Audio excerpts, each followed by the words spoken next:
और फिर जब मुख्यमंत्री अपनी धाराएं वापस ले रहे हों तो तुम्हारी धाराएं तो सरकार बनने के बाद सब साफ हो जाएंगी। ये समाजवादी लोग हैं, मुकदमों से नहीं डरते हैं।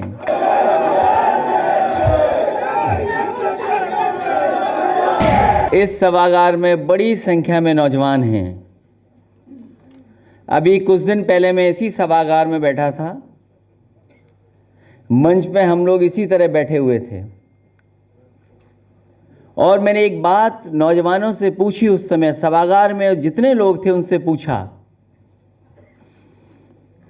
मैंने पूछा कि ये बताओ सबसे ब्रेकिंग न्यूज़ कौन सी चल रही है।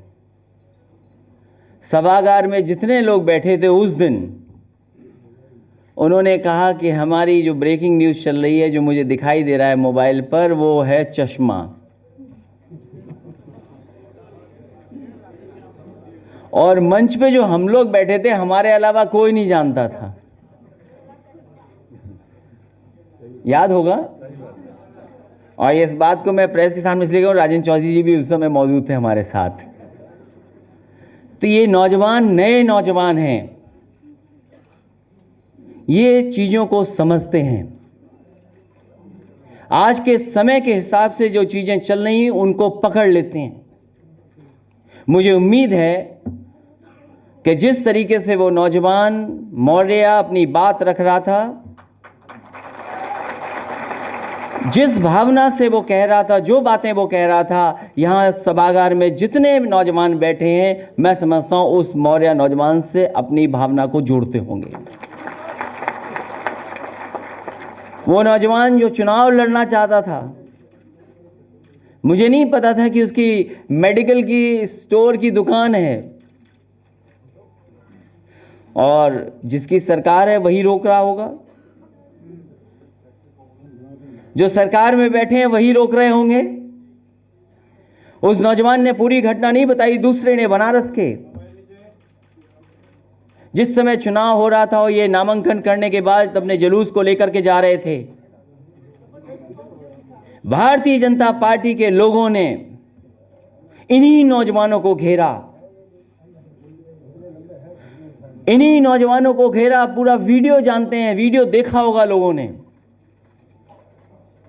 लोगों के साथ, इन नौजवानों के साथ अन्याय किया, तोड़फोड़ की, सड़क पर जो अन्याय कर सकते थे वो किया, मारपीट की।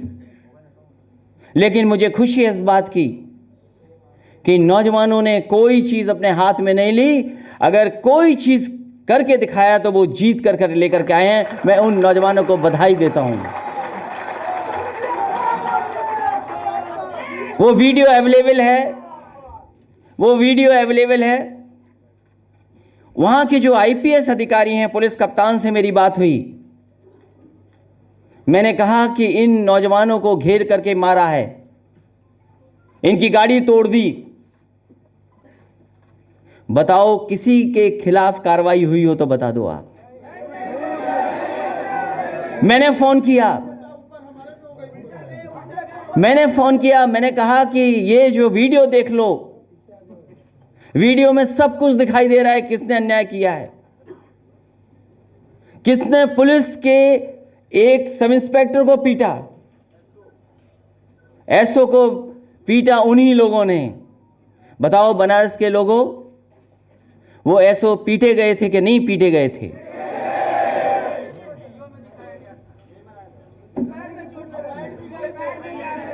वो घायल हो गए थे। लेकिन सरकार क्या कर रही है? वहां के पुलिस कप्तान क्या कर रहे हैं? उन्होंने भरोसा दिलाया था कि हम इन बच्चों को न्याय दिलाएंगे, लेकिन न्याय नहीं दिलाया। इन पे तमाम गंभीर धाराएं लगा दी हैं। अरे अभी तो कह रहे थे कि हम खून बहाएंगे और तुम मुकदमे से डर गए। ये समाजवादी लोग हैं, मुकदमों से नहीं डरते हैं। और फिर जब मुख्यमंत्री अपनी धाराएं वापस ले रहे हों तो तुम्हारी धाराएं तो सरकार बनने के बाद सब साफ हो जाएंगी।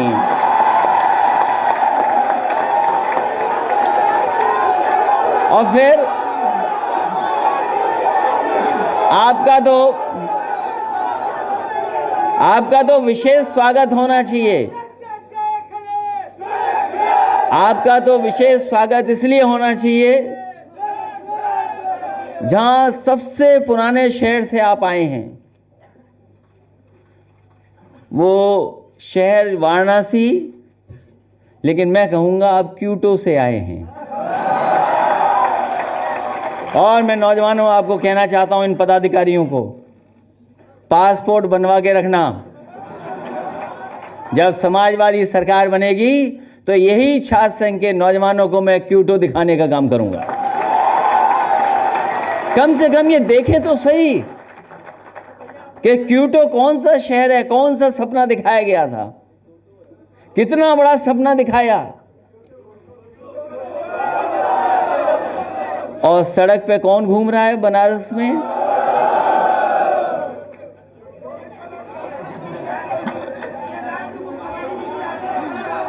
नौजवान साथियों, मैं बधाई देना चाहता हूं आपको, मैं बधाई देना चाहता हूं आपको।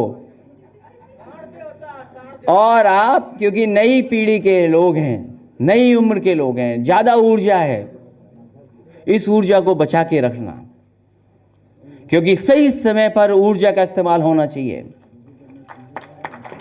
और इसलिए भी जरूरी है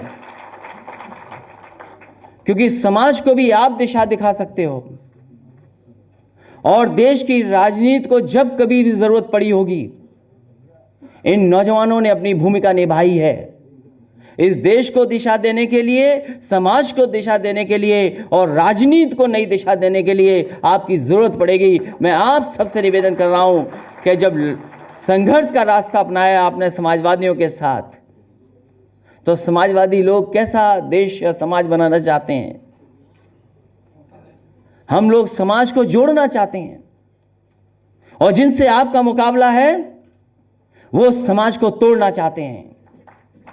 हम समाजवादी लोग संविधान बचाना चाहते हैं, वो संविधान को कुछ समझते नहीं हैं, वो संविधान की परवाह नहीं करते हैं। हम समाजवादी लोग भेदभाव को मिटाना चाहते हैं। ये बीजेपी के लोग भेदभाव रख करके उससे लाभ उठाना चाहते हैं। बताओ, यहां कोई ऐसा हमारा साथी बैठा जिसके घर में पूजा ना होती हो? बताओ, कोई साथी ऐसा हो? है कोई ऐसा? तो बताओ हमें। हमारे घर में तो है। इसलिए हम ये कहना चाहते हैं आपको, ये जितना दिखाई दे रहा है, जितना दिखावा है, ये हमें और आपको ध्यान हटाने के लिए काम कर रहे हैं। हमें आपको भटकाना चाहते हैं। अगर हमको रोजगार के लिए पूछें तो बताओ नौजवानों, आपको एनपीआर चाहिए कि रोजगार चाहिए? सवाल यह है।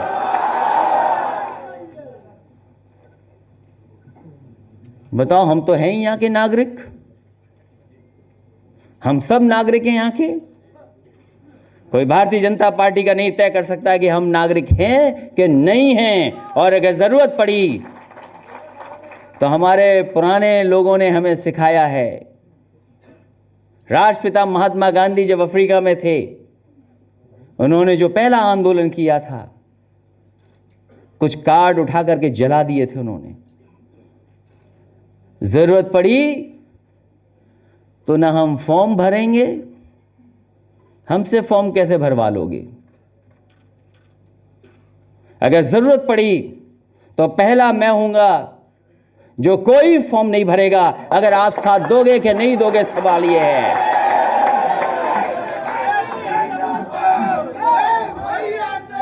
हम नहीं भरते एनपीआर, क्या करेंगे आप? बताओ, भरोगे आप? और नहीं भरोगे तो हम और आप सब निकाल दिए जाओगे। हम तो नहीं भरेंगे, हम तो नहीं भरेंगे। बताओ, भरोगे आप?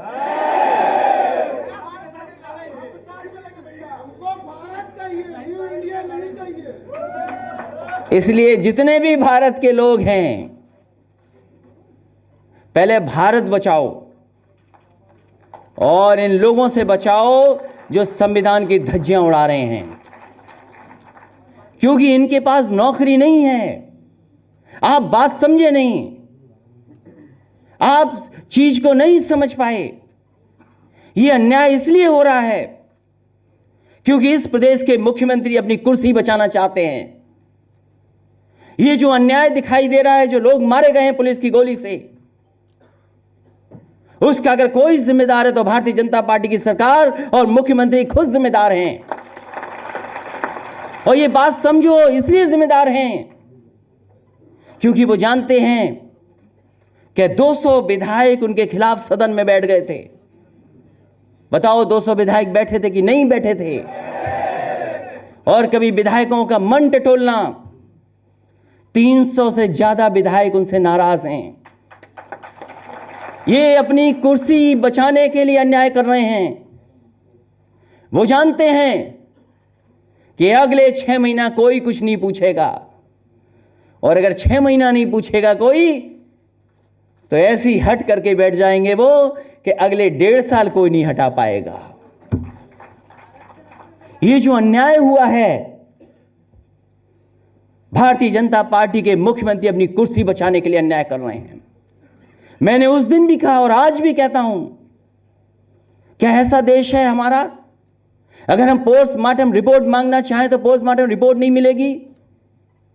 अगर उस परिवार के सदस्य जानना चाहें कि किसकी गोली से जान गई है, वो सच्चाई नहीं पहुंच सकती, उनसे सच्चाई नहीं जानेंगे। आखिरकार कौन है जो ये बातें छिपा रहा है? कौन लोग हैं जो घबरा रहे हैं जनता से कि जनता के बीच में अगर सच्चाई चली गई तो सच्चाई जाने के बाद जब जनता को मौका मिलेगा तो इनसे हिसाब किताब करेगी। बताओ रोजगार कहां है? बताएं कोई हमें। कोई इनसे सवाल न पूछे कि इन्वेस्टमेंट आया है कि नहीं आया है। बताओ 6 महीने कोई इन्वेस्टमेंट पूछेगा इनसे? उत्तर प्रदेश में कोई इन्वेस्टमेंट नहीं आया, 0 इन्वेस्टमेंट। कारखाने लगाएंगे नहीं लोग, उद्योग लगाएंगे नहीं। और क्या हम भूल गए वो बात? क्या वो बात हम भूल गए? नोटबंदी पे क्या भरोसा दिलाया था देश को? बताओ आप। कहा कि नोटबंदी से भ्रष्टाचार खत्म हो जाएगा। बताओ बनारस के लोगों कहां खत्म हो गया भ्रष्टाचार? और कहां काला धन आ गया? हमारी बैंकें डूब गईं, बैंकें डूब गई हमारी। जिन उद्योगपतियों ने, कारखाने, उद्योगों ने लिया पैसा बैंकों का, वो पैसा नहीं देंगे। ये सब बातें छिप जाएंगी। जो जीएसटी लगा करके कहा कि सरलीकरण हो जाएगा व्यापार, बताओ जीएसटी लगने के बाद कौन सा व्यापार का सरलीकरण हो गया? इसलिए ये जानते हैं कि अर्थव्यवस्था की हालत क्या है। और कई एक्सपर्ट कह रहे हैं कि हमारे देश की अर्थव्यवस्था आईसीयू में पहुंच गई है। आईसीयू में अर्थव्यवस्था है, ये हम नहीं कह रहे और शास्त्री कह रहे हैं। हम तो कहेंगे कि आईसीयू के बाद भी एक और नई आईसीयू बन गई है, वहां पहुंच गए ये लोग, अर्थव्यवस्था वहां पहुंचा दी है। अब तो अस्पताल में आईसीयू से भी ऊपर एक और आईसीयू होती है, तो अर्थव्यवस्था वहां पहुंचा दी है, वहां पहुंच गई अर्थव्यवस्था। और याद रखना, कोई जिम्मेदार तो भारतीय जनता पार्टी। हमने नोटबंदी के समय में भी बिना भेदभाव के जो लाइन में खड़े हुए थे उनकी मदद की थी। जो लोग उत्तर प्रदेश के गरीब लोग जो लाइन में खड़े थे, देश में किसी ने मदद नहीं की थी उनकी। हम समाजवादी लोगों ने उनकी मदद की थी। उनके परिवार को, लोगों को बुला करके हमने सरकार से पैसे देने की काम किया था। ये जो निर्दोष लोगों की जान गई है, अगर हमें मदद भी करना पड़ा तो पार्टी की तरफ से इन तमाम परिवारों की मदद करने का काम समाजवादी लोग करेंगे। इसलिए बीजेपी की चालों से बचना हमारा, आपका लक्ष्य है। बीजेपी को हटाना और देश को नए रास्ते पर ले जाना। हम उनका खेल नहीं खेल सकते। हम कैसे खेलेंगे उनका खेल? और खेलना भी नहीं चाहिए हमको, क्योंकि वो हमारा खेल नहीं जानते। बताओ वो क्रिकेट खेल लेंगे क्या? बताओ क्या फुटबॉल खेल लेंगे? क्या वो साइकिल चला लेंगे? तो फिर हमने अध्यक्ष जी को याद दिलाया, हमारे अध्यक्ष जी थे उस समय सदन के, जब हम लोग क्रिकेट खेलते थे और जब कोई जीत जाती थी टीम, हम सरकार के लोग और अधिकारी लोग क्रिकेट खेलते थे। कप को देने आते थे आप। बताओ इस सरकार में संभव है क्या? इसीलिए वो बैठ करके खेल खेल रहे हैं कि हमारी कुर्सी कैसे बच जाए, कुर्सी बचाने की खेल खेल रहे हैं।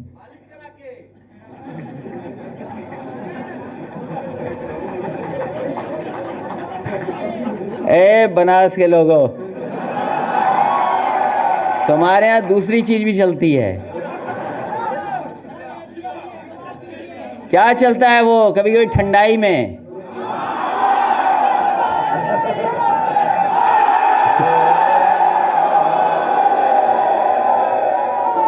तो इसलिए हम आपसे कहना चाहते हैं, ये सरकार कुछ करने वाली नहीं है। बताओ जो उनके सबसे बड़े नेता थे उनके लिए कुछ नहीं कर पाए, उनकी भी प्रतिमा बताओ कहां खड़ी कर दी। अच्छा हुआ कि ऑफिस नहीं देखा किसी ने, और यकीन करो अगर ऑफिस देख लिया होता तो उत्तर प्रदेश के मुख्यमंत्री बचते नहीं, क्योंकि इतना सुंदर ऑफिस बनाया है, पीएमओ भी इतना सुंदर नहीं है। ये सच्चाई है। और कभी कभी मैं सोचता हूं कि बताओ कोई धर्म किसी कैंसर के मरीज का इलाज कर सकता है क्या? बताओ हमें, कोई धर्म हो बताओ हमें अगर कैंसर का इलाज कर दे।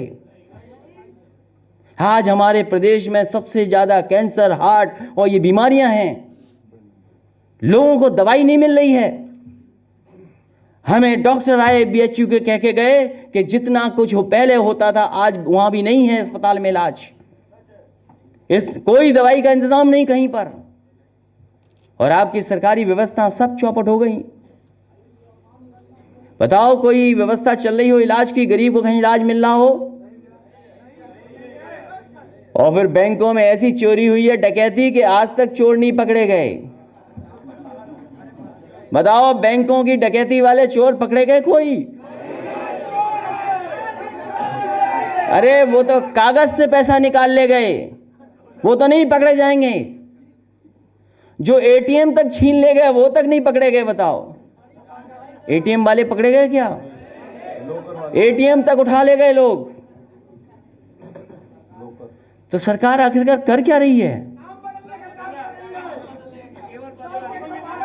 और हम तो कह रहे हैं अभी तो 2 साल हैं, अभी तो हमारा काम बहुत बाकी है, बहुत बाकी है अभी काम।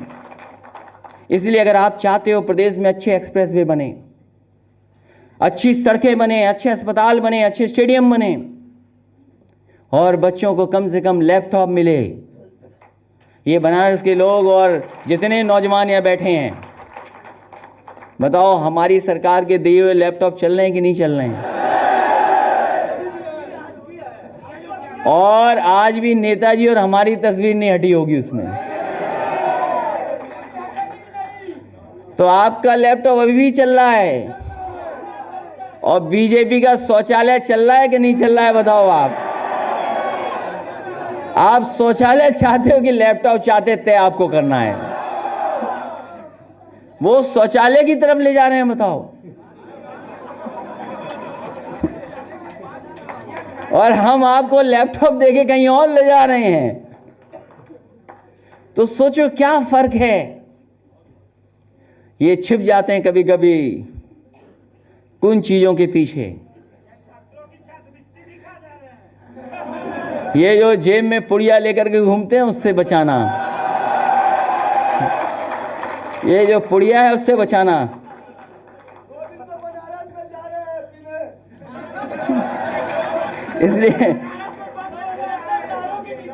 इसलिए बहुत सी आज़ादियों को खतरा है, हम और आप कुछ बोल नहीं सकते, उसका खतरा है। मैंने उस दिन कहा कि ये धारा 144 लगाए हो आप, हमने कहा जैसे तुम्हारी सरकार है और जैसी तुम्हारी बातें हैं उतनी ही कमजोर धारा 144 है। मैं यहां से लखीमपुर तक गया, हर जगह तोड़ते चले गए धारा 144, और लखीमपुर से वापस आ गए धारा तोड़ते तोड़ते। बताओ कहां थी पुलिस आपकी? अभी एक सिपाही से मैंने बात की, थोड़ा उम्रदार था।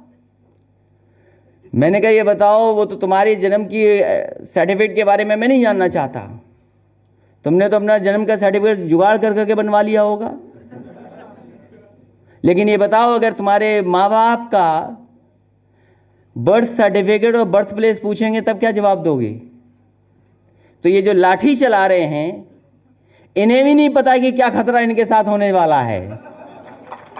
जिस समय इन्हें बता दोगे लाठी वालों को कि सुनो तुम्हारे भी माता पिताजी के कार्ड मांगे जाएंगे, उस दिन के बाद वो लाठी नहीं चलाएंगे। ये गांव में रहने वाले लोग बताओ, आप गांव में है घर किसी का नहीं है?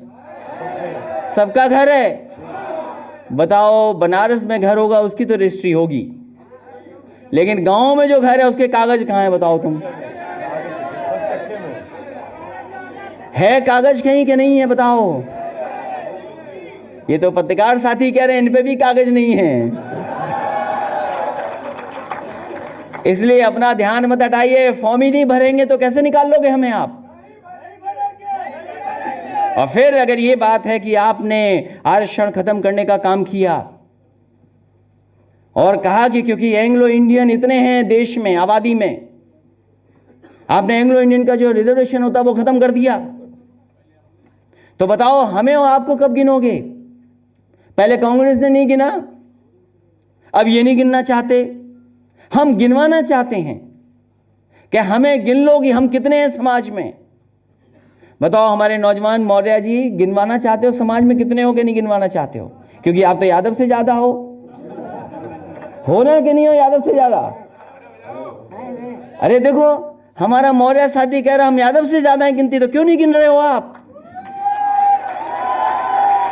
हमारे कुर्मी भाई हमसे ज्यादा हैं, गिनो समाज में, क्यों नहीं गिन रहे आप?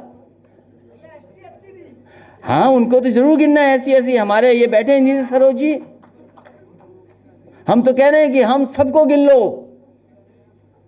ये जो आ रहा है, चाहे एनआरसी हो चाहे एनपीआर, ये हर गरीब के खिलाफ है, हर गरीब के खिलाफ है, हर माइनॉरिटी के खिलाफ है, हर मुस्लिम के खिलाफ है।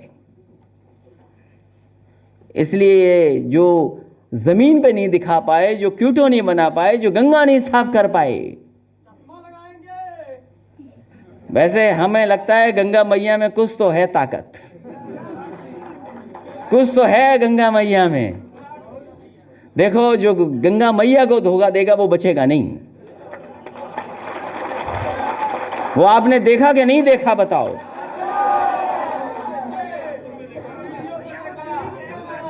इसलिए जो गंगा मैया को नहीं साफ कर पाई, कोई गंगा मैया को साफ करेगा तो वो समाजवादी लोग होंगे जो साफ करके दिखा देंगे, और लखनऊ में करके दिखाया है।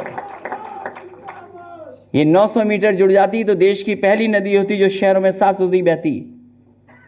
यही गंगा एक्शन प्लान 1 था, यही आज कर रहे हैं। तो बताओ समाजवादी पार्टी का मॉडल क्यों नहीं अपना रहे आप? वही मॉडल से नदियां साफ हो सकती हैं। इसलिए बहुत बहुत बधाई देना चाहता हूं अपने छात्र संघ के नौजवानों को, और जिन्होंने जिताया उनको ज़्यादा बधाई और धन्यवाद। और यहाँ आए हैं, मुझे खुशी है, नए वर्ष पे नई चीज़ें होंगी, और जिनके साथ अन्याय किया सरकार ने, हम समाजवादी लोग उन परिवारों के साथ हैं, उनकी मदद करेंगे। और जिन लोगों ने अन्याय किया है ये सरकार जांच करे। हम चाहते हैं कि जांच हो, ऐसे अधिकारियों के खिलाफ कार्रवाई हो, और अगर ये कार्रवाई नहीं करते हैं तो वो वीडियोस, वो सीसीटीवी फुटेज सब कुछ अवेलेबल है। जब समाजवादी सरकार बनेगी ऐसे दोषी अधिकारियों के खिलाफ कार्रवाई करने का काम करेंगे। और फिर ये बताओ, बुलंदशहर में पुलिस के अधिकारी को किसने मारा? वो पूरी सीसीटीवी और वीडियो अवेलेबल है। बताओ, सरकार ने एक को भी पकड़ी तो 2007 की दोबारा जांच होगी कि आखिरकार क्या क्या जलाया गया है। जब हमारे यहां आप टोंटी ढूंढ सकते हो तो समझ लेना समय बदलता है, समय का फेर ही ऐसा है, कभी अच्छे दिन कभी खराब दिन।